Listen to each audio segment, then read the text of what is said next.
I'll be sharing. Perfect. Thanks, Karen. All right. I'll be sharing slides from my screen, and if at any point anything gets too small or hard to see, please shout early and often with questions in chat. For anyone who is new to this group, welcome. We're glad to have you. Please introduce yourselves in the chat, and we'll dive right in. So I'll share my screen and pass it over to Roque. All right. Well, good afternoon, everybody. Glad to see you all. Some smiling faces, and somebody did say the afternoon just snuck up on us, and here it is. So let's see if we can. I think we're sharing your screen there, Shawnee. Great. All right, and there we go. Great. So the agenda for today. So this is actually our third meeting of 5. So we're really excited that we're halfway there.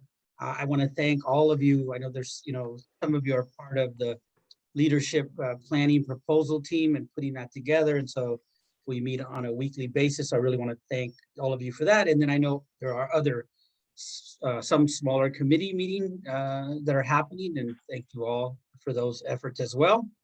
And we're almost it's a little bit over a month, but it's I think July 25th for the proposal submission. So there's a lot happening. And so just thank you for being here. And so today we'll do a couple of things. We'll recap on the framework that we're using.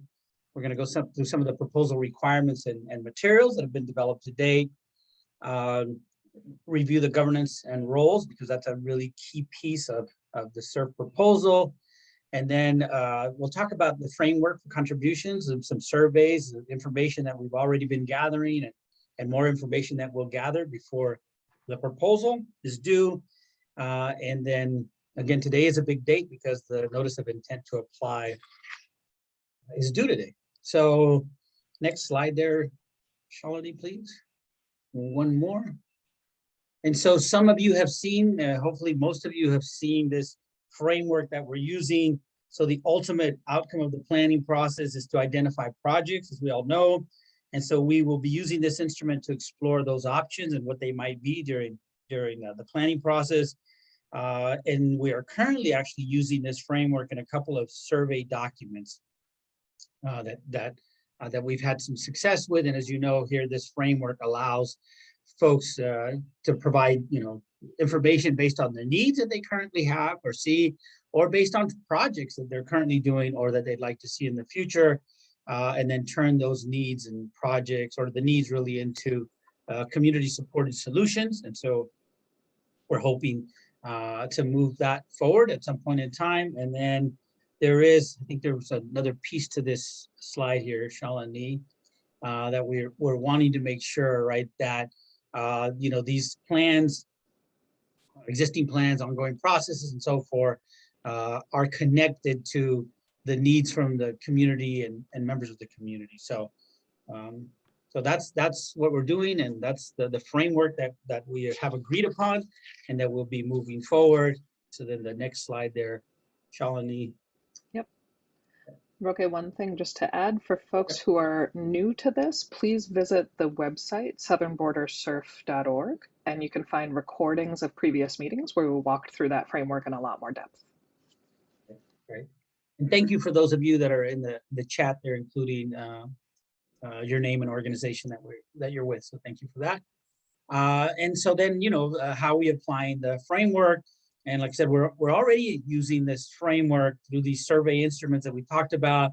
We're engaging with some of the current groups, but we're going to be looking for ways to engage with disinvested communities and vulnerable populations, whether that's through events and activities.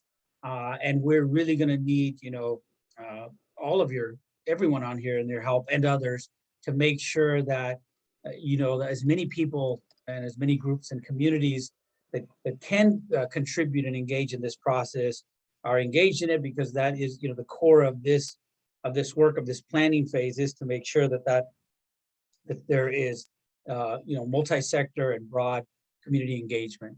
So we'll help people, and we already have. We use some examples of, for instance, Nyland's need for the community of Nyland in Imperial County identified a need for increasing the number of days that the medical clinic would be open. And so really taking that need then and helping identify those into, or creating some solutions that are community-centered solutions. So that'll be some of the work. And then of course, I think the big piece around projects, that we are looking for projects or programs from existing plans and ongoing processes, because we know that that's been going on already in some of your communities, but always wanting to make sure then that these projects are connected back to the needs, these community voiced and community-centered needs. And Shalini, I think I'll turn it over to you. Fantastic. Thanks, Roque. Sorry for the jumpy slides, everyone. Yeah. I'm going to walk us through the work that we've been doing since we last met as a group 2 weeks ago. And in the time since we've met, there was a statewide information session around CERF that clarified a lot of the questions that different proposal teams have been putting forward to the state agencies that are running this process. So, Eric, I see that you've got a hand up. Do you want to jump in with a quick question? Yeah, and I guess it's the prior slide, right? So, and you know, we've had this conversation. We had it last week at leadership, or 2 weeks ago on leadership, and I just kind of, I want to understand, maybe from the folks that either are running the small groups, or I shouldn't say running, but leading the small groups or whatever, you know, where's kind of traditional core economic development focused on job creation, industry growth, you know, focused on the needs of, you know, private sector jobs? Because I've been asked that question by the economic developers. So I would be remiss if I didn't ask that question of where that is. I appreciate that, Eric. I'm going to get to it in the proposal requirements, and then you tell me if I've answered your question thoroughly, and we can circle back to it. Fair enough. I mean, it's just not in the needs, right? So, you know. That's right. The kinds of things you're describing cut across this whole framework of needs, ideas, and projects. So this is really, how do we make sure that we do community-centered economic development planning without losing the good stuff that's in the traditional processes? And so part of what we've developed as the proposal leadership group, the folks that Roque and I are working with or supporting us, is really to take the entire proposal guidelines document and create a punch list, a checklist of all the things that need to be submitted. So here's a snapshot of a Google Doc that we're happy to share along a link of anybody who wants to view this, but I can assure you that it is blindingly tedious of all these little pieces and parts that need to come together. And you'll see here things like, you know, get the notice of the draft notice of intent to apply. You'll see our meetings here for the proposal leadership group and the bi-weekly collaborative meeting, which Roque mentioned. This is meeting 3 of 5 of that group. But we've basically been managing to make sure that all the pieces and parts of the proposal process are in place, and that we have a mechanism for tracking across lots of different contributions and leads and supporting folks. The proposal outline, which we discussed in bits in the previous 2 meetings with the proposal leadership group and the last collaborative meeting, there are a few main sections of writing required for this proposal. And it is a surprisingly bureaucratic process for a proposal that's designed to center equity and really lift up a lot of different voices. So please bear with me as I walk through some of these details, because we're going to get to the nuts and bolts in a couple slides. The general frame of the proposal is actually pretty tight. There's a 20-page maximum for 3 major things that we have to, or 4 major things that we have to write. The first is a concept proposal. This is your traditional narrative, and that's really what we've been discussing, built around this notion of needs, ideas, and projects. How do we make sure that our region is able to elevate community needs, surface and elevate promising ideas that meet those needs, and then invest in those ideas to make sure that we have projects that connect back to the most urgent and highest priority community needs. This concept proposal is going to feel like a traditional narrative for how all that framework plays out in the region. That needs to translate to a work plan. This looks like a Gantt chart based on 6 quarters of CERF activities. So we're looking at 18 months to 2 years worth of planning activities. And for the other pieces, there's going to be an outreach and an engagement plan. And I'm going to ask So you've heard from Roque Barros from the Imperial Valley Wellness Foundation. I'm going to ask Megan Thomas from Catalyst to also just wave to the folks who can see on Zoom. Megan and Roque are co-leading this outreach and engagement planning effort across Imperial and San Diego. And that flowing from that, we need to submit a collective partnership agreement letter. This is a single letter for our region where all the participating organizations in our collaborative, which are now upwards of 100 organizations in various discussions, including these, that have come together to be part of this process. So you can see here what the document structure looks like that we need to actually generate and submit, and pieces and parts of this have been coming together through the proposal leadership group. The working title that has emerged from these early discussions and a lot of pairwise conversations, large group outreach, is relatively basic. It's Building Economic Resilience in the Southern Border Region, a community-centered framework for aligning needs, ideas, and projects. The general approach here is that we are in a situation where we are proposing to plan. So for folks who spend a lot of time writing grant proposals, this is a weird exercise. We're essentially creating a framework in order to center communities where rather than focusing on the what, we're focusing on the how.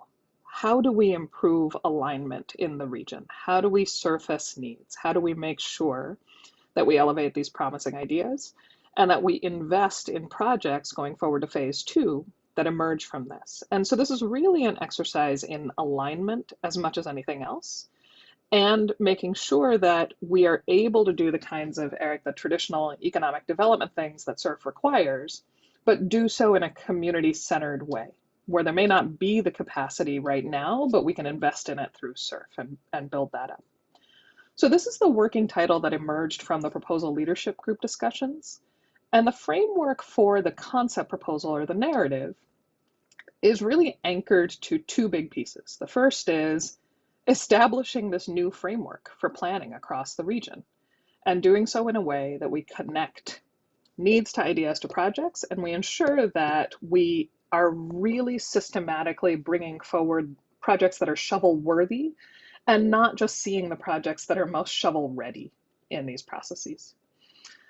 The second piece of this is really being clear, Eric, about what you said, which is how do we lay the groundwork to meet all the phase 1 requirements that are in the CERF guidelines. So for those of you who have enjoyed reading the nearly 70-page guidance document from the state on this, there are a whole list of things in that phase 1 planning phase that have to be completed. And those include a set of required economic research and analyses, an investment in inclusive table building. So the 2 pieces of vocabulary that the state has been using are creating this high road transition collaborative and building planning tables. Neither of those things is particularly well defined. It's on each region to define those for itself. And then the most kind of basic thing that this phase 1 planning phase is supposed to do is surface projects that will be funded through phase 2. Phase 2 is a competitive phase with the whole state. For phase 1, each region is guaranteed 1 award of $5 million for planning. Phase 2 is statewide, so we're going to be competing with 12 other regions to fund a basket of projects that emerge from our planning process. So part of what we need to do is structure this work plan for how we check all these boxes and set ourselves up for success for meeting the things that are required and doing the things that have emerged as a priority from all of the conversations with all of you to date. And here are some examples of the phase 1 deliverables that need to emerge in that 6 quarters that are that bookmark the CERF timeframe. So we need to do some thoughtful stakeholder engagement and mapping. There needs to be a regional summary document where, Eric, you'll see a lot of things here that are deeply familiar, you know, a demographic and socioeconomic review, and that's loaded up with things that are slightly less traditional, like a public health analysis and a climate and environmental impact study. Labor market, industry cluster, and SWOT analyses. All of these things in the needs, ideas, and projects framework are intended to help reveal where we have clusters of activity and opportunity, how those align with community needs, and where we can invest to improve regional economic resilience and equity. And so you can see these as the outcomes at the end of 18 months to 2 years that are intended to emerge. And if you picture that framework that you heard Roque describe, how do we go from a need for healthcare services in Nyland and Imperial County, translate that to a set of activities, ideas for how to meet that healthcare need, and then line it up to create strategic investments, say in a cluster around health or life sciences. Our hope is that by aligning these more traditional analyses with this really structured approach to doing things differently, by starting with a bottom-up needs assessment, really trying to find where the ideas are that would benefit most from pre-development support, there's a way to bring these things together so that you have an approach to keeping things community-centered. I'm going to pause here and encourage folks to please put questions in chat. We're a fairly large group, but we want to make sure that we're able to answer questions along the way and give folks confidence on how this whole framework is coming together, from grassroots conversations all the way up to what are the pieces that we're required to deliver as a region. All right, so I'm going to highlight where this all connects up to the budget for CERF. So as I mentioned, phase one is a planning phase. The eligible activities are kind of plain vanilla planning activities. And the work plan and the framework are intended to drive the budget. And so you see here a set of categories that match the activities in the work plan. So backbone support for the organizations that are participating in the collaborative. Our counterpart regional collaborative in the Inland Empire has a collaborative that's around 140 organizations. So we're on par with these large groups across the state that are coming together. And so one of the core budget categories is going to be making sure that everybody who wants to has the capacity to participate, that we're investing in grassroots outreach and engagement aligned with the principles of CERF, that we are supporting the required research, analysis, and planning activities, providing technical assistance where it's most meaningful and beneficial, and creating channels for pre-development support. So this is really where you can turn ideas into projects. How do you take a healthcare need and turn it into a set of mobile health clinics that serve multiple communities? And that's just that's a pie in the sky example. So all of these are pretty practical budget categories that all of you will recognize. We're looking for each of you to think about how you would contribute to this process and provide information about what some of these activities cost to your organizations and to your teams. And if you're able to do this, then we're hoping that we're actually going to build this budget pretty thoughtfully from, if not the total bottom up, at least from the middle to both ends, trying to make sure that we reach the grassroots and that we're thoughtful about doing these region-wide analyses. The budget template that's included for CERF is very basic. All of this information gets rolled up into a few key categories that are mostly staffing costs, events, travel. And so we have to get this mostly right, but there's also likely to be a fair amount of flexibility with the state. And that's where the state information session last week, there were a ton of questions on how the state is going to look at approving budgets and budget amendments and what that looks like. All right, so again, please feel free to pop questions in the chat. This is fairly dry, but I'm hoping we get back to some of the more exciting people components of this. So I'm going to pass it back to Roque.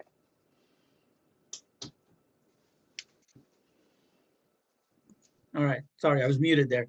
And again, there's a lot of information that we're providing, and really, I think where the engagement and the most interaction happens is on the leadership planning group. So sorry for that, but if you're more than welcome to come in on those leadership planning group meetings as well every Wednesday.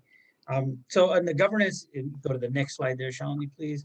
So the CERF objectives are really clear. I mean, and they talk about the collaborative governance as one piece, and outreach and engagement. And those are like sort of at the core of this proposal, the CERF proposal. And so what we want to make sure is that, we're trying to do whatever we can to make sure that we're adhering to those, we're definitely committed to them and we're embracing them. And so around the collaborative governance, they talk about, and there's 4 pieces that they talk about that are critical. They want to align processes, they want to shift power, they want to share decision making, and they want a collective vision. And so, we've been having these, this is kind of the way that we're doing it in order to hopefully meet those requirements or those guidelines.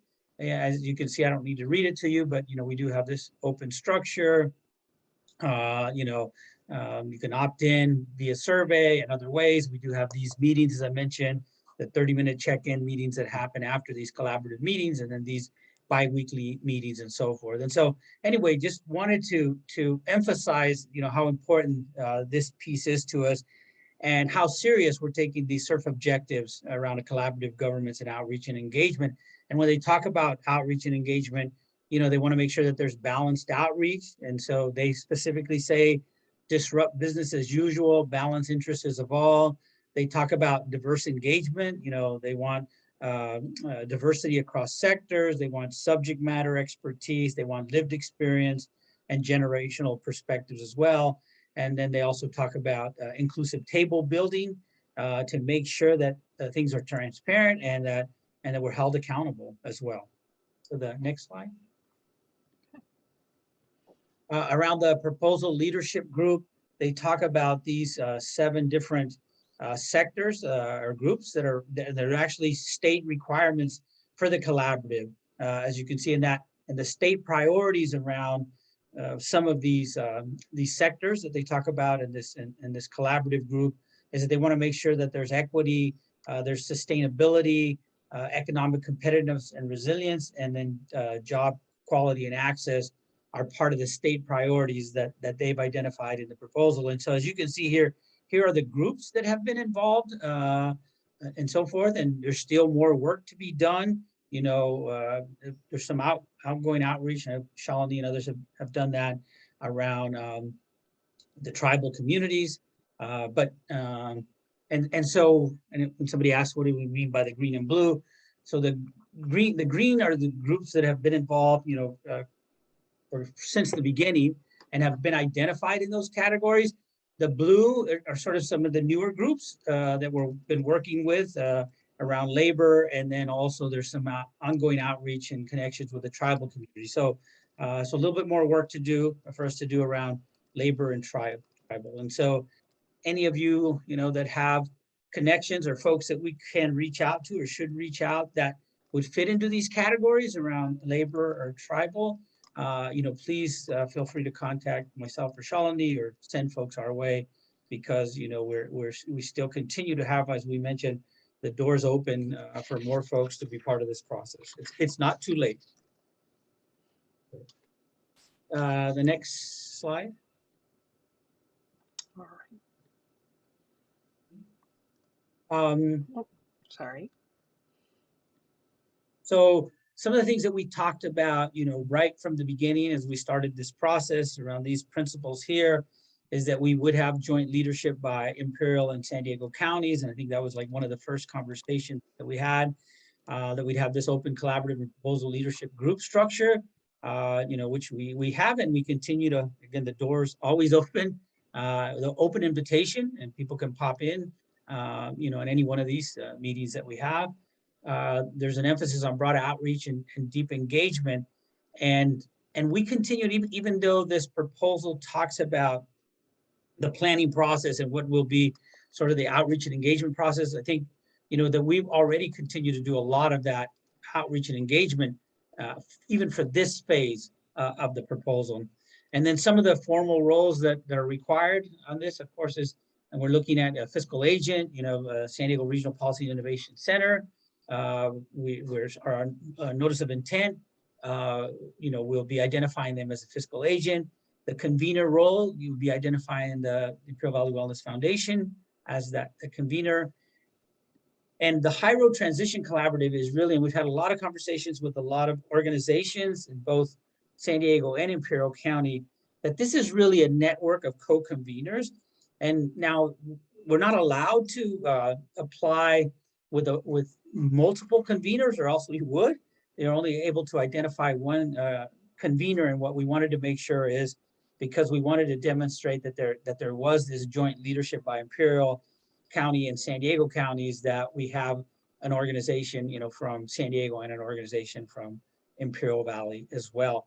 But there's no way that this is going to happen without a network of co-conveners, which definitely will be identified in the proposal, and funding will be provided to make sure that this can happen as well.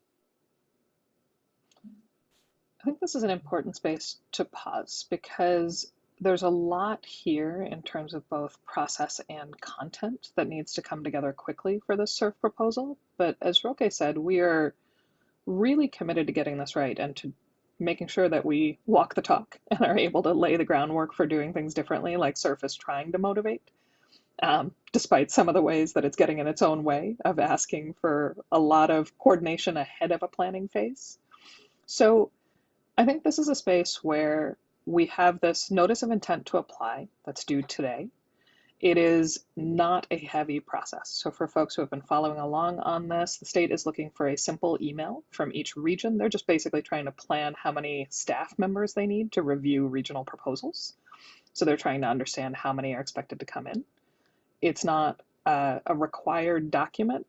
It is an opportunity for us to become visible and to share, for example, the Southern Border CERF website with the folks who are reviewing materials and seeing what kind of outreach we're doing. So we're looking at this as an opportunity to educate the state about what it is that we're doing and how it is that we're moving forward. And so for the folks who are interested in playing leadership and convening roles, we welcome that. And I hope that echoed loudly in Roque's remarks too, because this is absolutely a collaborative effort, and we've strived to maintain that through every part of the process. So please do chime in and chat or raise your hands if there's anything you'd like to add.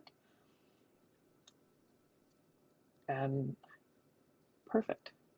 Shalini, is this the intent that some of us filled out earlier online? I forget the. Yeah, is that Samantha speaking? Yes.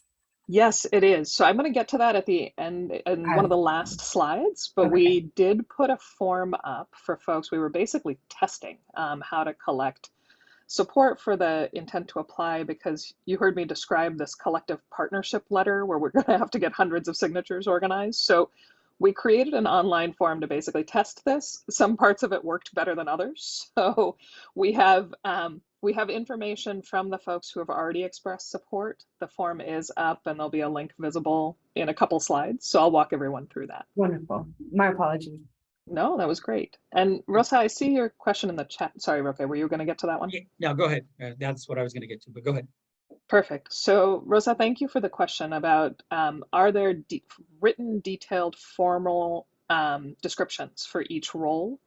There are in the CERF guidelines document, and we've got that linked on the website. If you go to southernbordercerf.org, you can take a look.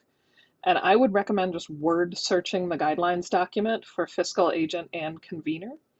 They're looking for strong organizations with representation across the region. So one of the biggest requirements is making sure that the region is covered by the organizations that are in these leadership roles.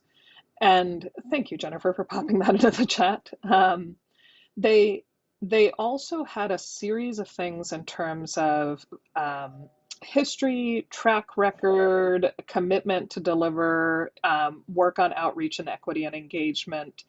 And the formal requirements are ones that we've been really being careful to make sure that we have support. So for example, our team at the Policy and Innovation Center has been working with the San Diego Foundation to make sure that we are able to show our track record on managing federal and state funds, to have the backing to be able to do this work and represent the region as a whole, including Imperial.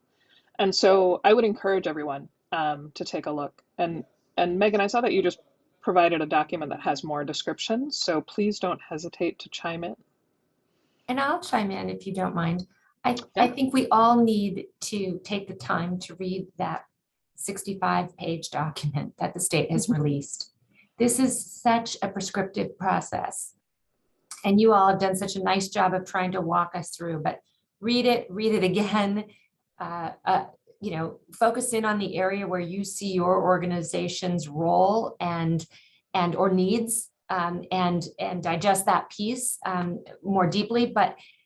But to Eric's questions about the traditional economic development role and the focus on jobs, it's all there wrapped in enormous amount of process. And I think the discipline that they provided is one that is by design to have it not be the same old. And I appreciate that.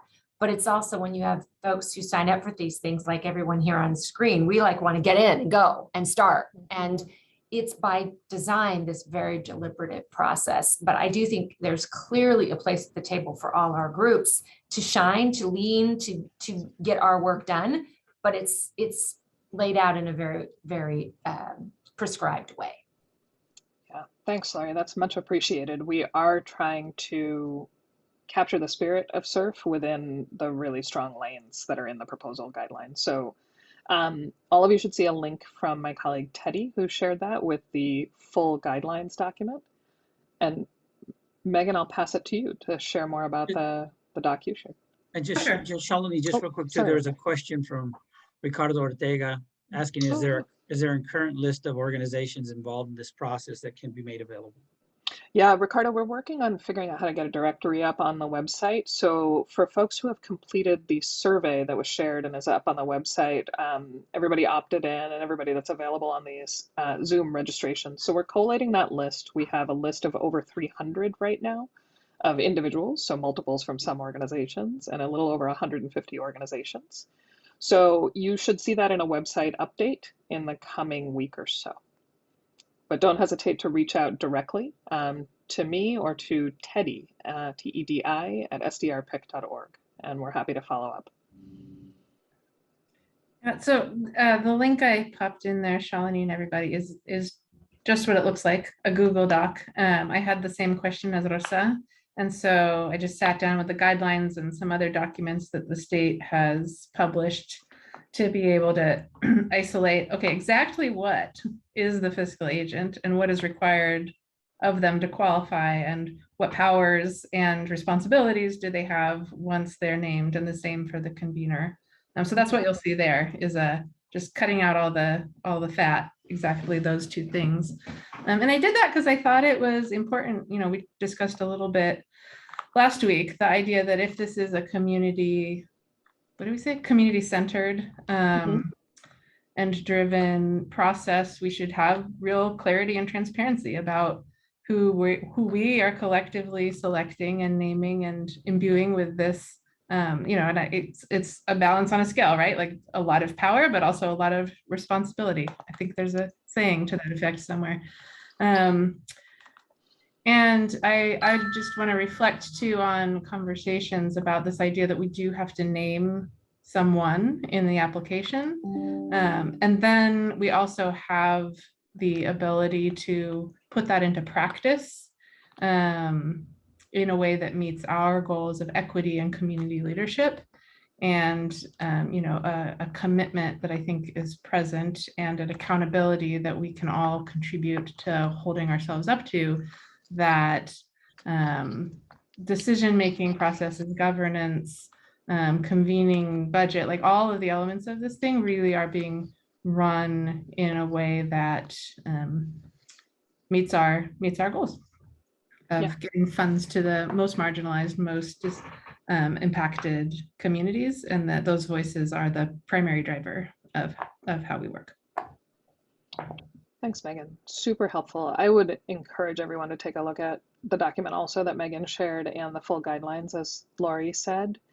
One of the things that's required for the folks who are in these roles is that there's a lot of background paperwork that has to be generated from these organizations, including resumes, agreements, financial histories, and that's an important thing that needs to be started quickly in order to make sure that we have a really strong proposal to go in on July 22nd. And so For everybody who's looking through this information, anyone who is interested in playing a convening role, and a big thanks to those of you who already informally are. So for example, the Refugee Coalition has been coordinating with its members. There are a number of different organizations that have been doing kind of outreach in specific directions. And Susan, I've been singing the praises of the Boys and Girls Clubs in terms of how you all have organized yourselves and entered this process. So I think we're starting to see this network of co-conveners emerge from the folks who are already doing CERF-related outreach in specific segments. We'd love to see more of it, and some of it is required in the proposal documents. So for example, the CERF guidelines require a statement on how things will align with the regional climate collaborative work. And so that's an area of direct outreach to make sure that that type of co-convening is built into the process. So again, I'm going to encourage everyone to take a look at documents. Please chime in the chat.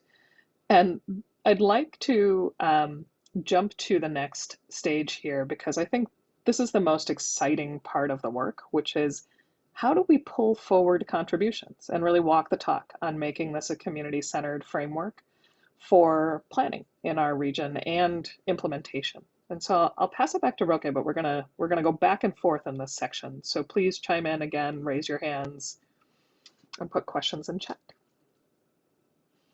Great. So thank you, Shalini, for that. And so one of the things that we wanted to do is that we already wanted to start collecting information, and we already started our listening phase, even though, you know, that's part of what you're going to be doing during the planning phase. So these survey documents or instruments have been developed in order to start already to get contributions and information that we can use as part of the planning proposal or in submitting the planning proposal.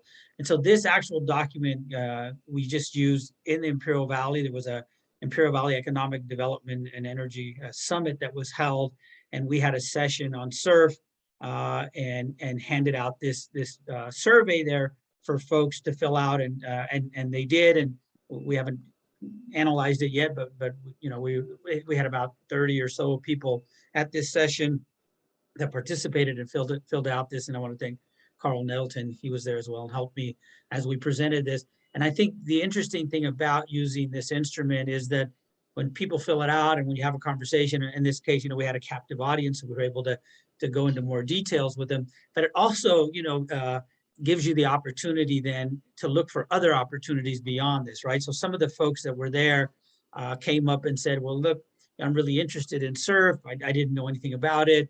And I'd like, you know, would you guys, they were actually from Mexico, would you all be looking at a cross-border type project? And so then we introduced them to other folks that were there, and conversations started to happen there around what that might look like. And so I think that's been really key. There was another county official there at this meeting as well, and he asked if we would go and do this CERF presentation in some of the northern communities that he thought would be critical for them to give input, especially around specific projects that he knew they had. So I'm really glad that we are piloting and testing this instrument, because it's been really helpful and it's already opened some other doors and opportunities. And so this is just one instrument, but there's also another instrument that we use. And I don't know, Shalini, if you want to say anything about this. Okay. Well, oh yeah, so, actually, may I add just sure. some requests for things for this group, because we've had this conversation in the proposal leadership group, but for this group looking at this survey, I realize you're looking at small font here, so we'll make sure that this is distributed to folks and available on the website. Please use this as a jumping off point to give us feedback on what's useful to collect information from your networks, your constituencies. Some of this is framed in ways that, like, you know, Deneen, in the K through 16 collaborative world, help us make it better, please. We need questions that are general enough that they're answerable by folks that are at all different levels. And so Roque generally describes this in 3 parts, right? It's the folks who are disconnected, the folks who are connected, and the folks who are decision makers. And depending on how we frame these questions, there has been excellent feedback coming in on how to revise this, and we expect to keep iterating. This is not a scientific, give everyone the same thing. We're trying to improve the process to enter the planning process in a strong way. So For each of you who's looking at this, you'll see the needs, ideas, and projects described. So that's a way for us to get organized around how do we keep the community-centered pieces of this at the core. The primary location we'd like to refine. The community served list is based on information from the guidelines. Please add, please improve. If your community is not reflected here, let us know how to do that better. For the topic areas, a lot of these topic areas have actually emerged through the surveys that were submitted, the 70 or so folks who submitted these on behalf of large groups. I will ask everyone who's here from an industry association, from an EDC, to please add and improve that industry list. And we've already gotten feedback from some folks on breaking up this primary CERF stakeholder category. These are the required categories in the guidelines.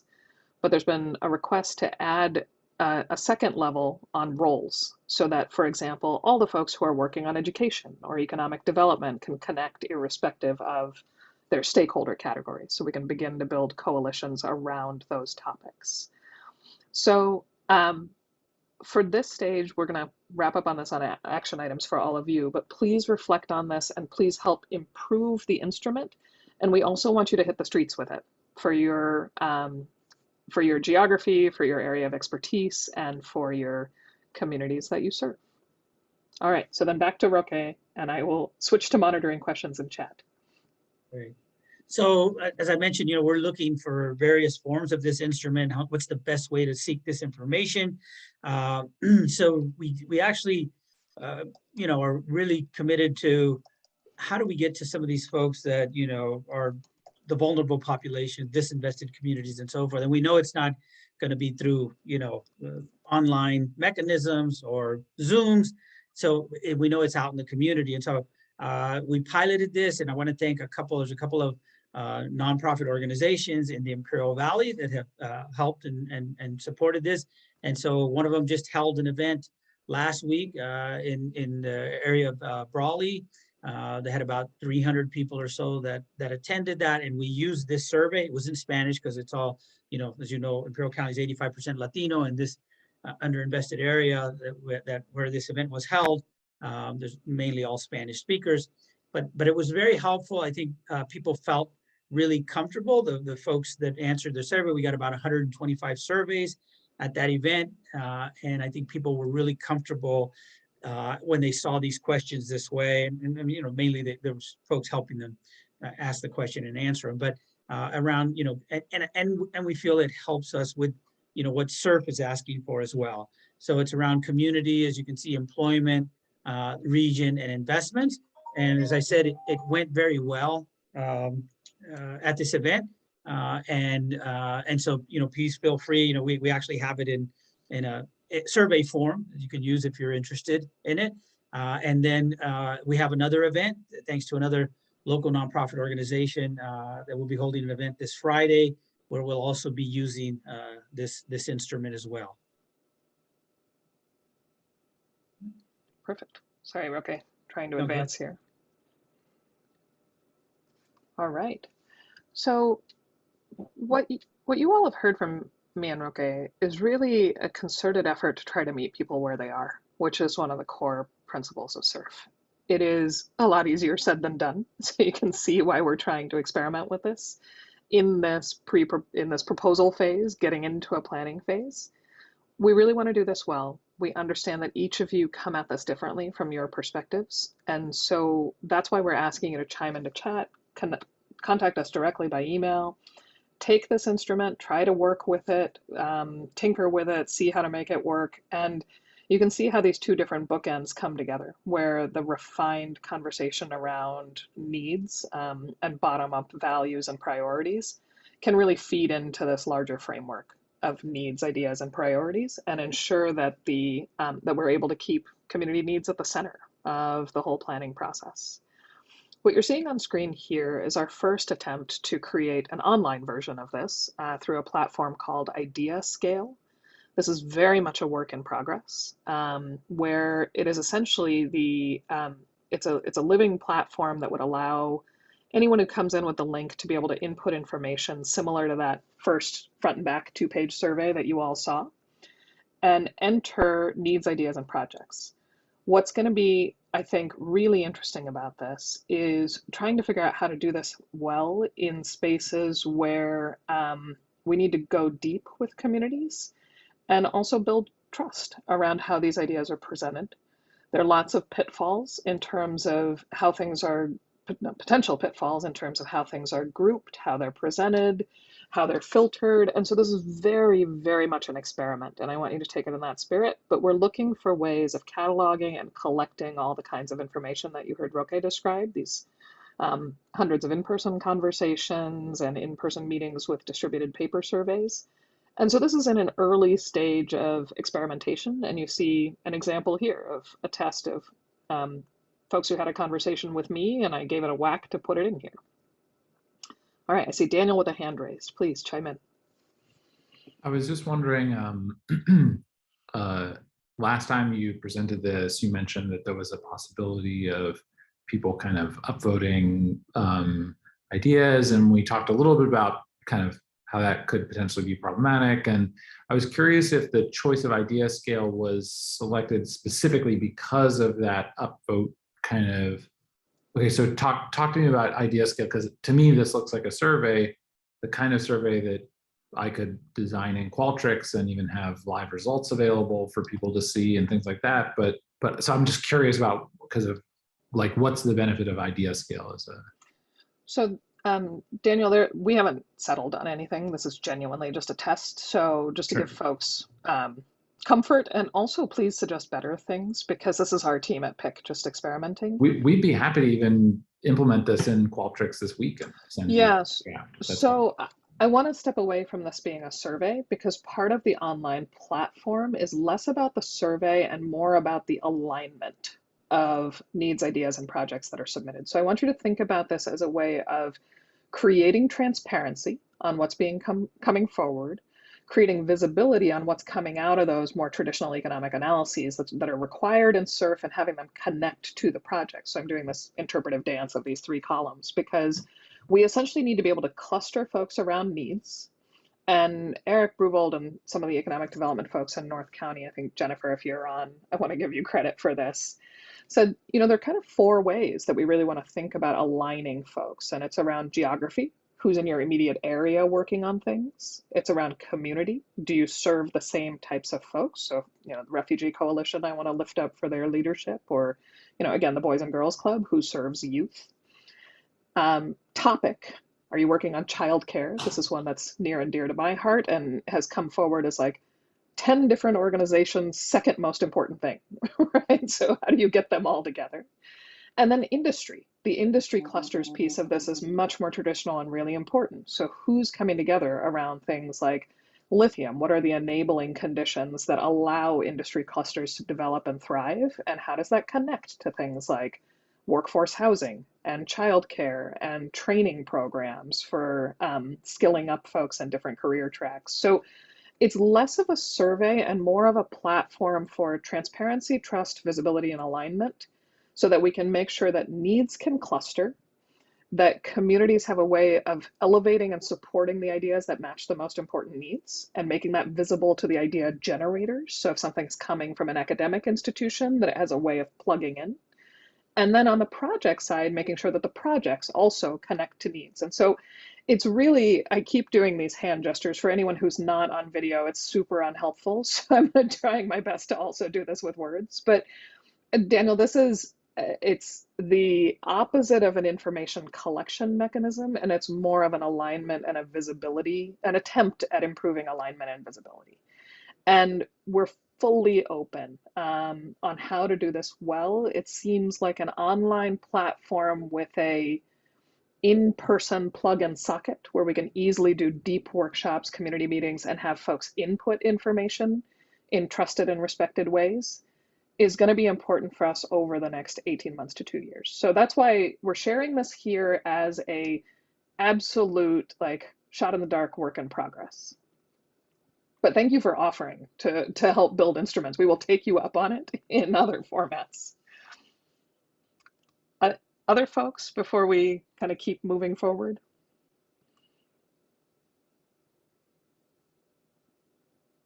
All right. So just to keep us going, we want to talk about next steps. We've got about 10 minutes left in this conversation. We have jammed a ton of things into an hour and a lot of decisions. And so let's bring it back to how we're actually trying to meet the very prescriptive requirements in that 70-page guidelines document, and also ensure that we are really advancing the principles of CERF, of inclusion, equity, and community-centered work. So where we are, as Roque mentioned, is this is meeting 3 in a 5-meeting sequence. Meeting 1 took place just before the guidelines were released, so we got out of the gates, 24 hours ahead of time. So we've been doing a little bit of catch up on making sure that we've got everything aligned with state information. We are expecting the state to release a written FAQ based on the information session they did last week, so we'll make sure to share that on the website as well. Today's meeting, what you heard us describe, is basically the framework for how the proposal drafting process is unfolding and how we'd like to gather input from all of you through these survey instruments and make sure that your feedback is reflected in the process.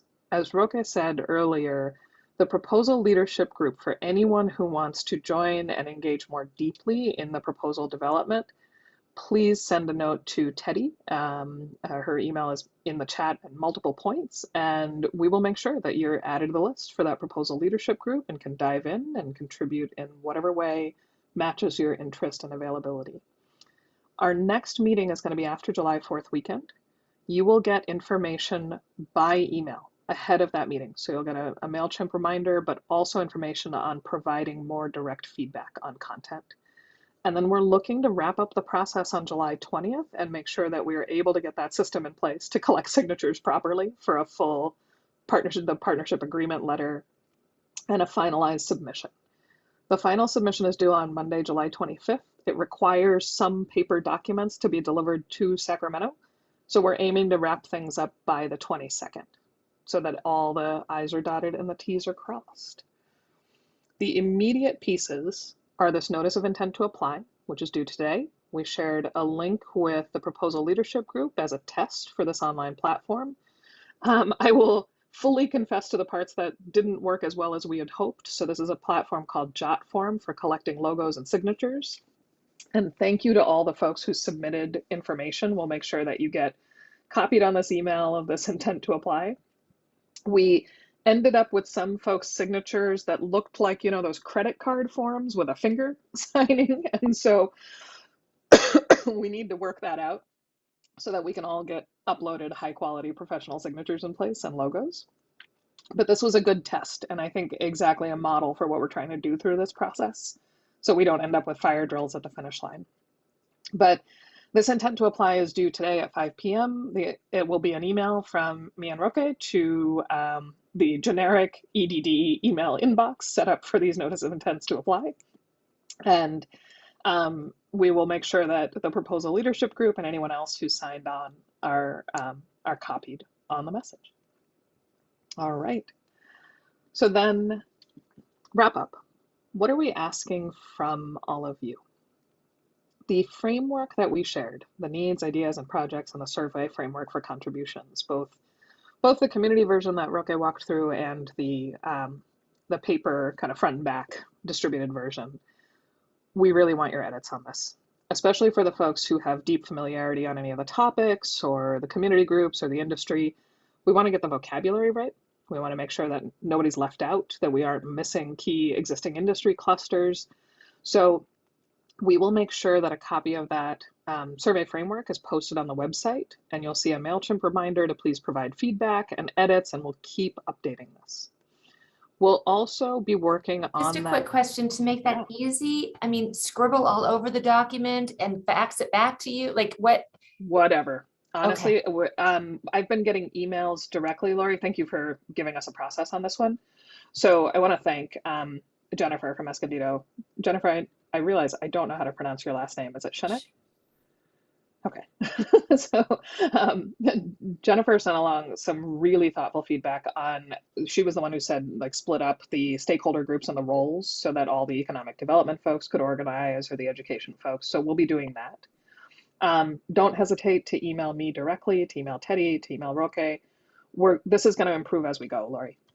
And yeah, I don't have a fax, but anybody who does, please just scan an email. All right. We are going to be testing this online platform. It is going to be a work in progress. At any point, if anything gives you hives in this process, early and often, reach out to us. We want to get this right. We want to fix mistakes quickly. And we really do want this to be inclusive and a path toward more equitable and resilient economic development in the region. So we'll be reaching out for you all to contribute ideas and share. I want to highlight folks at SANDAG, the Refugee Coalition, a few other organizations have already taken the survey out to their membership, have given feedback, they've got sessions coming up. And so if you have groups that you'd like to reach out to, if we can support you on that, please shout as well. We'd love to have that happen. And we'd love to gather as much information in the proposal process as possible to make the planning process as robust as we can. For folks who'd like to contribute content outside of this framework for contributions to specific sections of the proposal. So if you have expertise in SWOT analyses or labor market analyses and you have a burning desire to build that into proposal content, again, please reach out, and I would encourage you to join the proposal leadership group. So you can email Teddy, whose email is at the bottom of the screen here.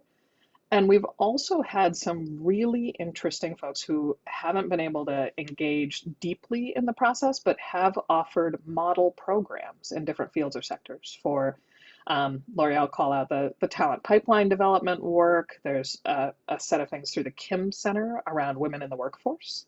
And a whole bunch of examples on both the what and the how. On everything from ag tech innovation in the agriculture sector out to youth engagement. And so we're interested in all of it and keen to hear it. So again, don't hesitate to bombard us with stuff by email, to reach out through the website and through these contribution mechanisms that we're trying to set up.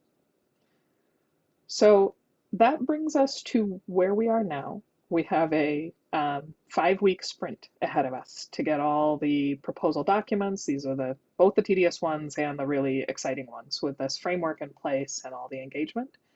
And we're going to really be focusing on outreach and engagement planning, on building this network of co-conveners. And we will be in touch with all of you via email for information, but please don't hesitate to reach out to us first. So I'm going to ask, just with a wrap up, Eric, did I answer your early question? Yes, no, I mean, I think so, right? And I mean, the document clearly, though, the document, I think, really tries to smartly put together the notion of a more holistic view of economic development and including voices that traditionally have been excluded from the table and from the planning process.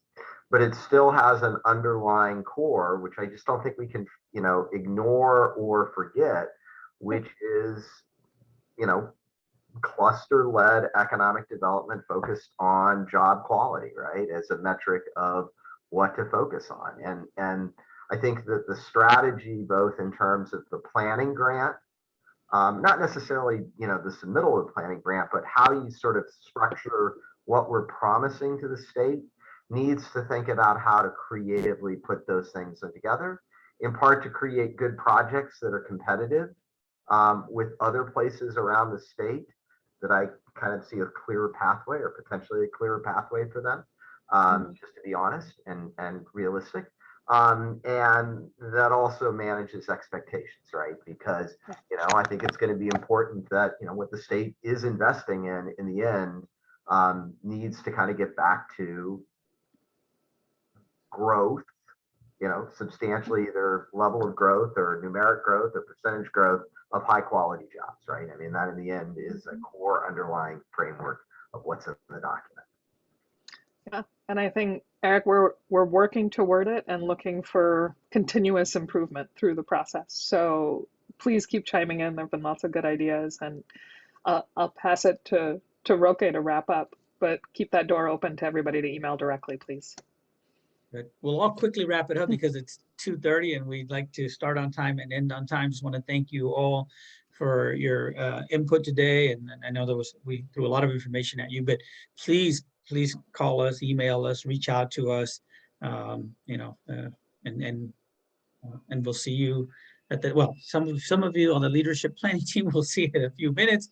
And those of you then will see you 2 weeks from now. But again, please feel free to contact us, call us or email us. Thank you. Thanks, everyone. More soon.